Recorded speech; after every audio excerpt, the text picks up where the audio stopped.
ምሕረትህ ብዙ ምሕረት ለልጅ ልጅ ነው አንተ ተስፋ አድርጎ ያፈረ ሰው ማነው ሁሉንም በሰዓቱ ባርከት ታሪክ ጀርባ የተሰበሩ ልቦች አሉ፣ የተከዱ ሰዎች አሉ፣ እናት አለች፣ ልጆች አሉ።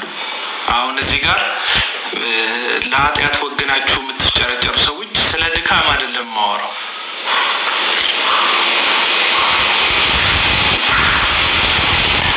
ፌክ አካውንት ስለዚህ አዝማሪ ሳወራ በነገራችን ላይ የሚመጡት ፌክ አካውንቶች ናቸው። ኦሪጂናል አካውንቱ ነውና ቻሌንጅ አድርጌ ገስት መላክ ትችላላችሁ።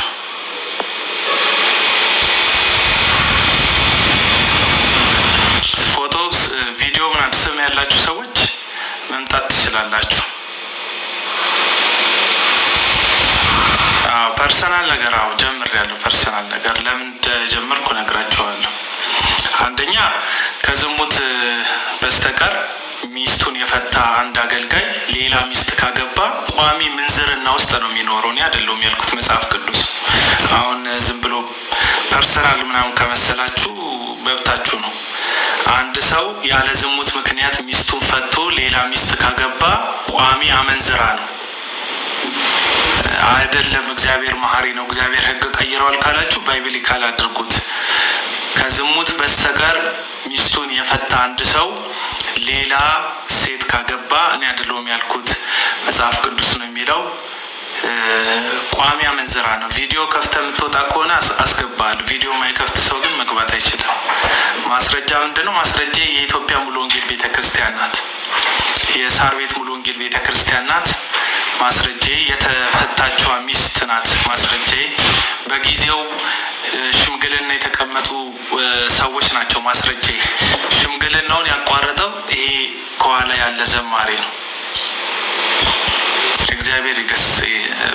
ምንም አሁን አንድ የሆኑ እዚህ የሆኑ አመፅን ስፖንሰር የሚያደርጉ የኃጢአት ግሩፖች አሉና የዚህ ዘማሪ ፎቶ እናድርግ የፎቶ ቻሌንጅ ምናምን እየጀመረ አንዱ ኤፍሬም ባለጊዜ የሚባል ሰው ነው።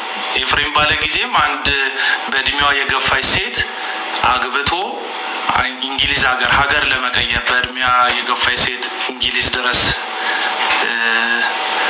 እንድትወስደው አግብቶ አሁን ያሉ ዘመነኛ ሰዎች እንደሚያደርጉ አግብቶ እንግሊዝ ከገባ በኋላ ሴቲቱን ፈቶ የሚኖር ሰው ነው። አትሊስት ኤፍሬምን አከብረዋል ቢያንስ። ከዛ በኋላ ትዳር አልመሰረተም። በውስጥ የምትጀናጀኑ ሴቶች ካላችሁ እንድታውቁ ነው።